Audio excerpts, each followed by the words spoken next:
You have a finite amount of energy in a day. Don't waste it on people you don't resonate with and who don't resonate with you. Don't waste it doing things that you don't like. Today, I'm excited to be talking to Amanda Chin, co-founder at EvolveHer and The Glue, about how to curate a life without limits professionally and at home. Amanda, thank you so much for doing this today. Of course, happy to be here. I am so happy to be talking to you. I've heard so many wonderful things about you, and it's funny because we've never crossed paths, but yet we know all the same people. Yes. Right? I'm excited because I see you in people's social medias, but I haven't met you in real life yet, so I'm excited to be here. I know, me too. Tell me about yourself and your career at EvolveHer and now The Glue, your new adventure. Sure. So my background is actually in advertising and technology. So I was on the advertising agency side, and then I actually jumped to a startup. My first desk at the startup, I went from a 200-person company to a 3-person tiny office. My first desk was a cardboard refrigerator box because they didn't have enough desks for me. And I remember taking the jump into a new role, and I was like, what am I doing? Is this like a legit company? Am I gonna have a job in 2 months? That company ended up having a very good story. We went from, I think I was employee number 109 globally, and we were 4,500 employees. Wow. So I actually built and ran a $200 million P&L focus on paid social at a technology company. So I was the VP of social at that company. I loved it. I traveled the world. So grateful for it. I ran a team that was pretty large across North America.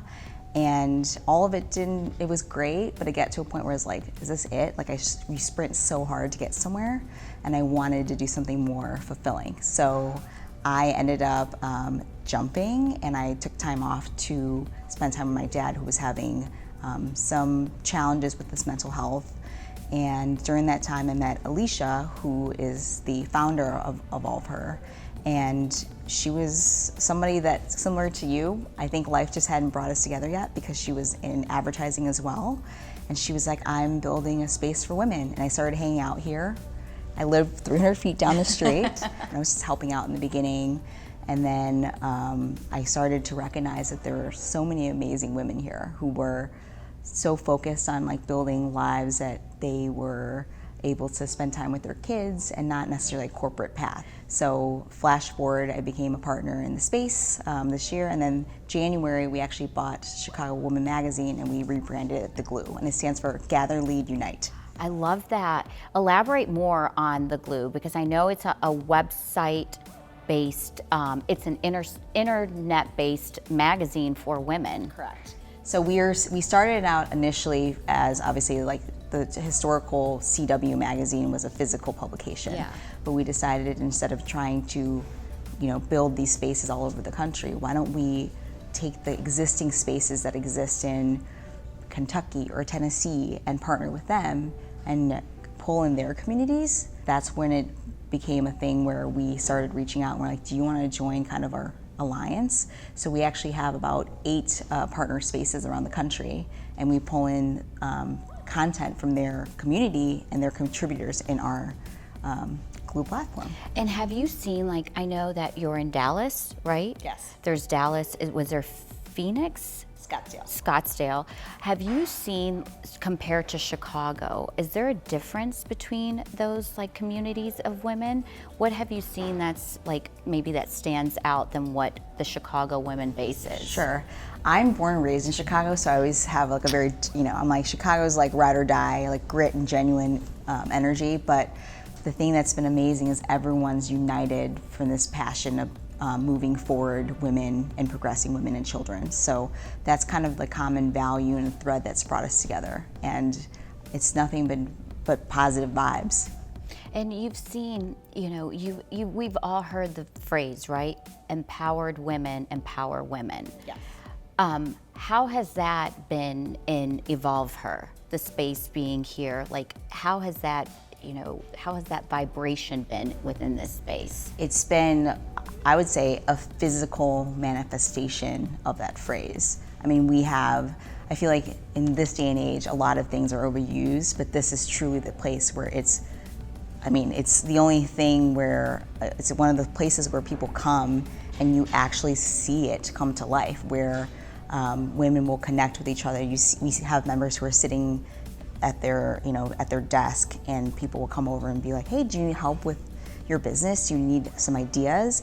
And you actually see community forming in real life. Yeah. And it's a type of community that's not just, like a social media community or like a digital community, but it's something that it really helps you have a foundation, Yeah. so that you keep coming back and you're like, I want to learn more. Yes. So for me, personally, it changed my life, right? It's coming from a male-dominated world.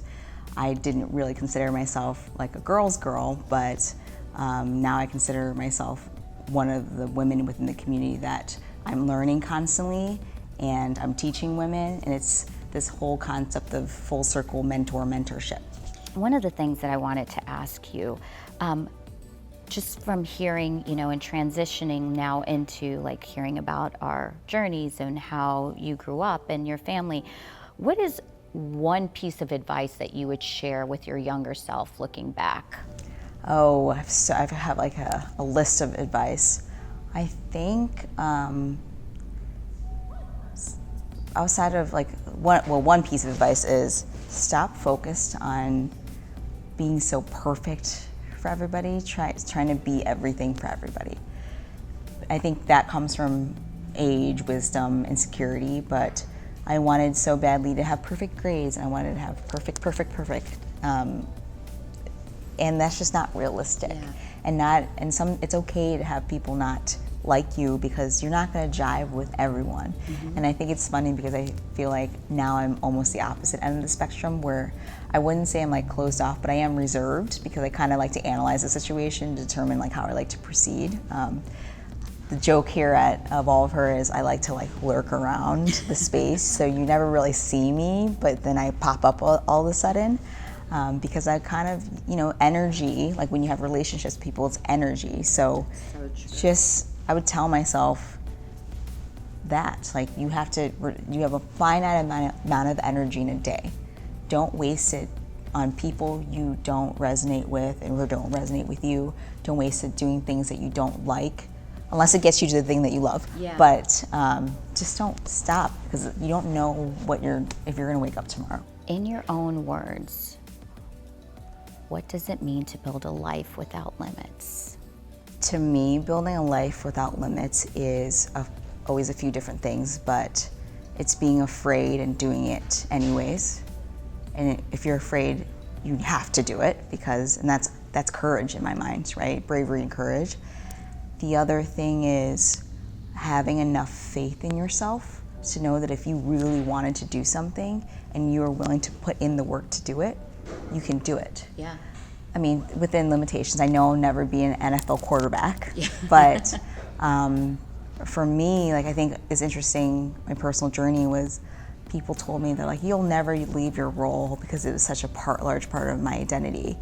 And I was scared. I went on for 3 months, and I like walked around my office, and I was like, I can't do this. I'm gonna let all these people down. But ultimately, I was afraid, so I was like, I just have to do it. Yeah. So I jumped. And then knowing that I originally was only going to take a few months off. I never thought I would be an entrepreneur. I never thought I would have a business. I do consulting on the side as well for female-forward startups. And I look back a year and a half later, and I'm like, whoa, I did it. And it was a lot of work, but that's what it means to me to have a life without limits. Knowing that you have full control of your life, and if you make a decision and you commit to yourself to put in the work to get to where you want to go, you can do that. Yeah, that's so true. Amanda, thank you so much for sharing your journey, your story. It was so inspirational to hear this. And I know that being in EvolveHer, like myself, it's an amazing space. And the glue, I've been on the website. If you could please share with everyone just how they can find it, that would be great, and how they can get involved with EvolveHer too, because I know there's membership opportunities and things like that. Absolutely. So you can find us on all the major social media platforms, EvolveHer, and then We Are the Glue on Instagram, and obviously check out the website. We have memberships available for people who are wanting just to attend events, and we have memberships for if you want to work out of the space as well. And then for your platform, we would love to offer free day passes for anybody in your network or any of your viewers. We would love to come in and have people in our space from your platform. Oh my God, thank you so much. Did you guys hear that? Once this video comes out, you can click on my video and also let me know in the comments that you watched it, and I can get you a day pass to EvolveHer, and you can come check out this amazing space. They have awesome events. I've been here, I've worked here and I've been here for great events. So check it out. Thank you so much. Thank you. Thank you, Amanda.